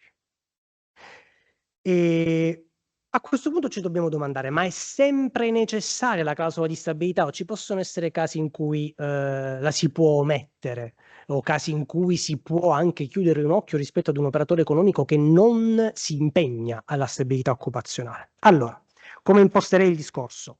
Di sicuro possiamo dire che la clausola di stabilità è un obbligo oggi, perché rientra nei requisiti necessari dell'offerta. Si parla, come nella clausola di equo trattamento, di garantire la stabilità occupazionale, non più di promuovere, e si fa riferimento al fatto che il requisito necessario è un requisito necessario, quindi se nel bando non c'è la clausola di stabilità potrebbe essere impugnato legittimamente. Oppure, se manca l'impegno alla clausola di stabilità presente nella Lex Specialis, l'esito potrebbe essere, se vince un operatore che non si è impegnato, l'esito potrebbe essere impegnato. La, direi, prima decisione del Consiglio di Stato sull'articolo 57, decreto 36/2023, riguarda proprio questa questione. Anche qui il caso mi è sembrato interessante. Un operatore era stato escluso per non aver prodotto in sede di invio dell'offerta l'impegno alla stabilità occupazionale. Non aveva proprio prodotto il file, il PDF come previsto nella Lex Specialis. E viene escluso, impugna, poi vince naturalmente un altro operatore economico che poi interviene nel giudizio amministrativo, impugna l'esclusione. Questione dibattuta perché al TAR perde, in Consiglio di Stato vince. E il TAR cosa aveva detto? Aveva detto una cosa fondamentale, e vi svelo un aspetto della vicenda curioso: era un contratto d'appalto d'opera, non di servizio. Quindi non c'era un operatore economico uscente, quindi non c'era personale riassorbibile. Quell'operatore non aveva allegato l'impegno alla stabilità perché diceva: se non c'è personale da stabilizzare, da assorbire perché non c'è un uscente, io non allego la decisione. Ma la stazione appaltante disse: ma io te l'ho chiesta, potevi scrivermi anche questo, ma non me l'hai scritto e quindi io ti escludo. E il TAR dice: ma in effetti il codice dei contratti pubblici non esclude i contratti di appalto d'opera, li prevede anche, prevede che la clausola di stabilità ci sia anche per il contratto d'appalto d'opera. Il TAR, scusate, il Consiglio di Stato alla fine decide con un'impostazione molto più sostanzialista e ci dice che la clausola di stabilità occupazionale non sempre si rivela come necessaria e sicuramente non lo è quando, come nel caso di specie, non sussistono i presupposti fattuali dell'obbligo dichiarativo. Quindi l'invito del Consiglio di Stato è ad avere un atteggiamento fondato sulla sostanza, non soltanto sulla forma. È vero che poteva l'operatore economico un po' più furbo magari allegare una dichiarazione di impegno che diceva: non posso assumere nessuno perché non c'è personale da assumere da un uscente, e invece non ha allegato nessuna documentazione. Ma qui il Consiglio di Stato risponde: occhio, perché c'è il soccorso istruttorio. La stazione appaltante poteva proprio invitare l'operatore economico a chiarire la propria posizione ed evitare così il contenzioso. Quindi qui il messaggio di questa mia parte dell'intervento qual è? Che evidentemente bisogna avere un approccio al codice dei contratti pubblici di tipo sostanzialistico. Peraltro non è la prima volta che il Consiglio di Stato ci dice queste cose. Ultimo punto, che riguarda peraltro uno spunto a mio avviso centrale posto dal professor Boscati, riguarda il rapporto fra clausole di seconda generazione e clausole di terza generazione, quelle che riguardano l'inclusione, per così dire, o volendo utilizzare una parola inglese, la diversity del personale. Allora, il codice dei contratti pubblici, l'articolo 57, mette tutto insieme: stabilità occupazionale, età, genere, svantaggio e disabilità. E poi l'articolo 57, col correttivo, fa anche riferimento all'allegato secondo numero romano, punto 3, del codice dei contratti pubblici, che originariamente era solo dedicato ai contratti riservati, ma che, come vi dicevo, col correttivo i contratti riservati non hanno più alcun obbligo rispetto all'inclusione. Questo allegato è diventato molto più importante perché oggi vale per tutti i contratti pubblici. E questo allegato rinvia a delle linee guida del governo che sono state emanate a giugno del 2023 sul presupposto che si applicassero solo ai contratti riservati, ma che oggi valgono per tutti. Ebbene, in tutto l'articolo 57 e nell'allegato e nelle linee guida, anche se poi vi svelerò una cosa, si dice ben poco sul rapporto fra clausole di seconda generazione e clausole di terza generazione, cioè non si chiarisce se c'è un criterio di priorità rispetto al fatto di tutelare personale uscente da una gestione oppure donne, giovani, disabili e svantaggiati. Questa mancanza di chiarezza sulla priorità può provocare dei problemi all'operatore economico, perché scegliere di tutelare i lavoratori uscenti può significare non poter rendere più eterogeneo il proprio staff, o viceversa, preferire nuove assunzioni può creare un problema al personale già impiegato. Mi ricorda il vecchio problema degli insider e degli outsider. Penso che su questo tema ci potrà essere anche un dibattito in ambito di relazioni sindacali, perché i sindacati naturalmente dei lavoratori saranno più attenti, ipotizzo, è un istinto naturale, ad occuparsi dei lavoratori delle gestioni precedenti, ma c'è un chiaro input del legislatore ad occuparsi anche di nuovo personale che abbia delle caratteristiche in termini di inclusione di un certo tipo. Guardate che sono impegni non banali, cioè l'allegato secondo numero 3 impone che il 30% delle assunzioni necessarie all'esecuzione del contratto sia composto da under 36 e da donne, che non è poco, non è poco. Allora, qui l'unico elemento che ho individuato è nelle linee guida del governo, che però sono linee guida del governo, stiamo parlando, si dice che è possibile derogare alle clausole di terza generazione sull'inclusione ove vi sia l'obbligo di dover rispettare le clausole di stabilità occupazionale. Cioè sembra quasi che il governo ci stia dicendo: se c'è una clausola di stabilità occupazionale potete far fare un passo indietro alle clausole di inclusione, ma questo lo deve fare la stazione appaltante nella lex specialis, e poi l'operatore economico si troverà di fronte a questi due fuochi che dovrà gestire sia per poter inviare un'offerta economica legittima, sia per ottenere i punteggi premiali sufficienti per scalare la classifica e vincere il bando. D'accordo? Quindi questo mi pare un tema del futuro, perché mi pare che il codice dei contratti pubblici su questo tema non abbia fatto abbastanza chiarezza. Grazie. No, grazie al professor Falsone, anche la terza relazione è stata di altissimo livello. Sì, no. Molto, molto interessante, molto riuscite. Alcune piccole riflessioni. Prima sulla struttura dei contratti collettivi che si occupano di questo tipo di questioni ha ragione, cioè, sono certamente alcuni di carattere obbligatorio, con clausole di carattere obbligatorio, altri con clausole di carattere normativo, probabilmente anche con clausole miste in cui si uniscono componenti obbligatorie e normative. C'è un'ampia giurisprudenza sull'interpretazione di alcune di queste clausole, talvolta anche con esiti molto discutibili, soprattutto quando si fa riferimento in modo magari un po' generale ai problemi organizzativi del nuovo appaltatore. Molto interessante la riflessione su alcune letture, diciamo, liquidatorie del problema. Il fatto che la conservazione del personale attenga a quello dell'appaltatore e non a quello precedente mi sembra un po' ridicola. Mi pare al contrario che la disciplina legale con gli elementi di crisi che ha messo in luce il professor Falsone sia abbastanza chiara nella salvaguardia delle opportunità occupazionali precedenti. E ha ragione lui quando dice che di fronte al contrasti tra il bando e il contratto collettivo la soluzione è molto meno semplice di quella che ritengono talune sentenze che optano, come faceva qui Cessari tanto tempo fa, per l'applicazione della clausola più favorevole al lavoratore. Attenzione che qui non esiste un principio di necessario favore per il lavoratore, perché il favore per il lavoratore deve essere contemperato con l'interesse all'equa competizione, che è un interesse pubblico, e quindi l'interesse collettivo contrasta con l'interesse pubblico.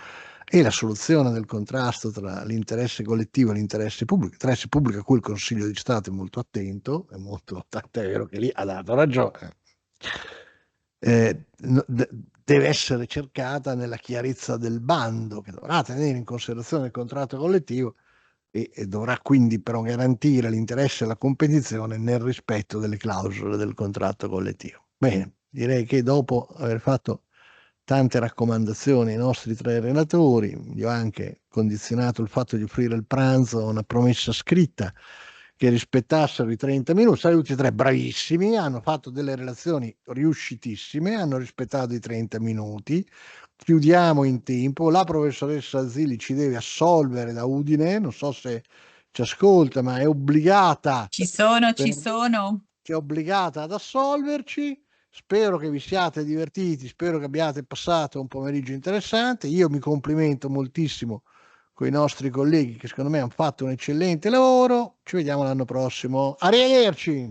Grazie a tutti, grazie ai colleghi, grazie al professor Gragnoli che ci ospita e ci vediamo online da Bologna esattamente fra un mese. Buona serata, grazie ancora.